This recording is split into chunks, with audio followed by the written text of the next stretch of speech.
friends and families, welcome to Free Baking Class by Elfin. இன்னைக்கு ஒரு பர்ஃபெக்டான choco chip cookie தான் பார்க்க போகிறோம்.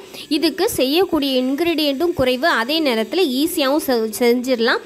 எந்த விதத்துலையும் இந்த ரெசிபி சொதப்பாது. ஸோ நீங்கள் தைரியமாக இதை ட்ரை பண்ணலாம்.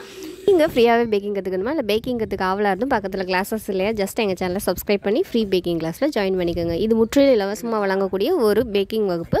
ஃபஸ்ட்டு ஒரு ஈரமில்லாத மிக்ஸி சார் எடுத்துக்கலாம். இதில் கரெக்டாக 250 ml கப்பில் 1/4 கப் அளவு சுகர் எடுத்திருக்கேன், அதாவது 50 கிராம் அளவு. இது கூடவே நாட்டு சக்கரை இருக்குல்ல, அது கரெக்டாக 30 கிராம் அளவு எடுத்திருக்கேன். மொத்தமாக சுகர் 80 கிராம். இதை நைஸாக நம்ம பொடி பண்ணி எடுத்துக்கலாம். இந்த மாதிரி நல்லா நைஸாக நம்ம பொடி பண்ணி எடுத்துக்கலாம். இப்போ ஒரு ஈரமில்லாத பவுல் எடுத்துக்கலாம். இதில் ரூம் டெம்பரேச்சரில் இருக்க பட்டர் கரெக்டாக 100 கிராம் அளவு எடுத்துக்கோங்க. இந்த மாதிரி ஒரு சாஃப்டாக இருக்கணும். கட்டி மாதிரி இருந்துச்சுன்னா ரிசல்ட் பர்ஃபெக்டாக வராது. கரெக்டாக 100 கிராம் அளவு எடுத்திங்கன்னா தான் பர்ஃபெக்டான ரிசல்ட் வரும். இந்த பட்டரு இந்த மாதிரி டெக்ஸ்சரில் இருக்கணும். ஓகேவா? இப்போ நம்ம அரைச்சி வச்சுருக்கோம்ல சர்க்கரை, அதை இதில் சேர்த்துடலாம்.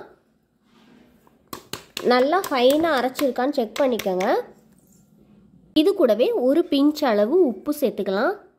இது கூடவே 1/2 டீஸ்பூன் அளவு வெண்ணிலா எசன்ஸ் சேர்த்துக்கலாம். இதெல்லாம் ஒன்றா மிக்ஸ் ஆகிற அளவுக்கு நல்லா நம்ம விஸ்க் வச்சு கலந்து எடுத்துக்கலாம். அதாவது இந்த சக்கரை பட்டரு கூட நல்லா மிங்கிள் ஆகி ஒரு க்ரீமியான டெக்ஸ்சரில் வரணும். இந்த மாதிரி நல்லா கலந்து எடுத்ததுக்கப்புறம் நம்ம இதை ஒரு ஓரமாக வச்சுட்டு ஒரு பவுல் எடுத்துக்கலாம். இதில் ரூம் டெம்பரேச்சரில் இருக்க முட்டை நான் ஒரு முட்டை அளவு எடுத்திருக்கேன். கண்டிப்பாக ரூம் டெம்பரேச்சரில் இருக்க முட்டையை தான் பயன்படுத்தணும். ஃப்ரிட்ஜிலேருந்து எடுத்து யூஸ் பண்ணுறீங்கன்னா 3 மணி நேரத்துக்கு முன்னாடி எடுத்து வச்சுட்டு அது நல்லா கம்ப்ளீட்டாக கூலிங் போனதுக்கப்புறம் தான் யூஸ் பண்ணணும். இப்போ இந்த முட்டையை நம்ம நல்லா கலந்துக்கலாம். அதாவது மஞ்சள் கருவும் வெள்ளை கருவும் ஒன்றா சேர்கிற அளவுக்கு கலந்துக்கோங்க.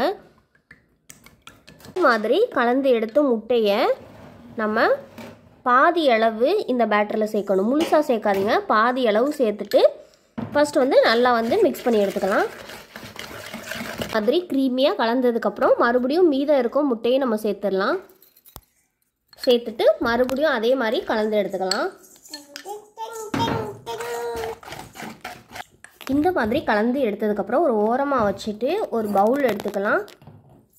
250 ml கப்பில் 1 கப்பு ப்ளஸ் ஒரு 1/4 கப் அளவு 1/4 கப் அளவு மாவு எடுத்திருக்கேன். அதாவது கரெக்டாக 160 கிராம் அளவு மைதா எடுத்திருக்கேன். 3 கிராம் அளவுக்கு பேக்கிங் பவுடர் எடுத்திருக்கேன். ஓகேவா? இப்போ இது எல்லாத்தையும் நம்ம ஒன்றா கலந்துக்கலாம். அதாவது பேக்கிங் பவுடர் ஒன்றா மிக்ஸ் ஆகிற அளவுக்கு கலந்துட்டு நம்ம பேட்டரில் சேர்க்கணும்.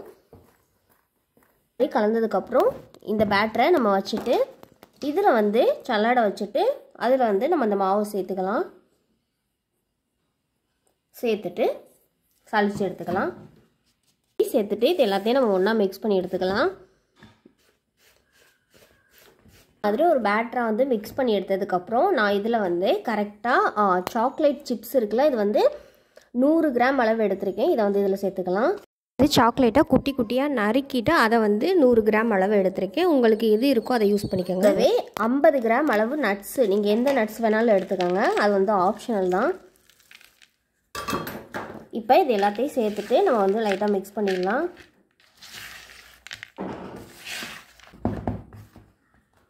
இந்த மாதிரி மிக்ஸ் பண்ணதுக்கப்புறம் நம்ம ஃப்ரிட்ஜில் ஒரு மணி நேரத்துக்கு வச்சிடலாம். நீங்கள் ஃப்ரீசரில் வைக்கிறீங்கன்னா ஒரு அரை மணி நேரம் வச்சு எடுத்துக்கோங்க.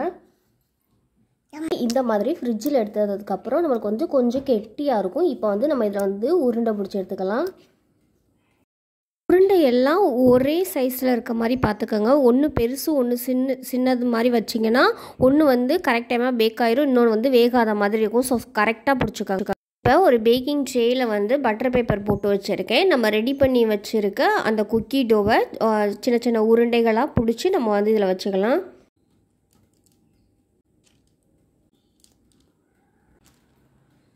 ஒட்டிஜியை ஓப்பன் பண்ணிவிட்டு நம்ம சென்டர் ரேக்கில் வச்சிடலாம். கரெக்டாக 190 டிகிரியில் டாப் அண்ட் பாட்டம் ராட் ரெண்டையும் ஆன் பண்ணிவிட்டு கரெக்டாக 190 டிகிரியில் 17 நிமிஷம் பேக் பண்ணி எடுத்துக்கோங்க.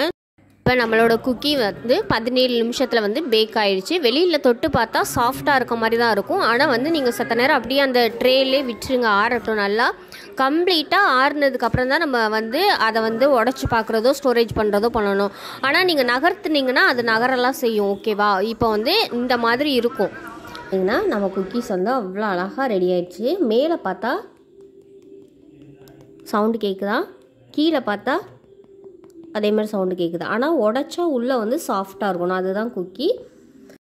இந்த குக்கியை வந்து நான் உடச்சி காட்டுறேன் பாருங்கள், எவ்வளோ சாஃப்டாக எவ்வளோ மாய்ஸ்டாக இருக்குன்னு. அந்த சாக்லேட் சிப்ஸ் எல்லாம் அப்படி மெல்ட் ஆகி க்ரீமியாக இருக்கும், உள்ளே வந்து சாஃப்டாக இருக்கும். ஆனால் வேகாத மாதிரி இருக்காது, சாஃப்டாக இருக்கும். இந்த குக்கியை நீங்கள் வீட்டில் ட்ரை பண்ணி பார்த்துட்டு கண்டிப்பாக ஃபீட்பேக் சொல்லுங்கள். ஏன்னா ஒரு கடையில் வாங்கக்கூடிய அளவை விட ரிச்சான டேஸ்ட்டில் இருக்கும். ஸோ ட்ரை பண்ணி பார்த்துட்டு ஃபீட்பேக் சொல்லுங்கள். உங்களுடைய சேனல் உங்களுக்கு பிடிச்சிருந்துச்சுன்னா லைக் பண்ணுங்கள், ஷேர் பண்ணுங்கள், கமெண்ட் பண்ணுங்கள், சப்ஸ்கிரைப் பண்ணுங்கள். பக்கத்தில் இருக்க பெல் ஐக்கானை கிளிக் பண்ணி ஃப்ரீ பேக்கிங் கிளாஸில் ஜாயின் பண்ணிக்கோங்க.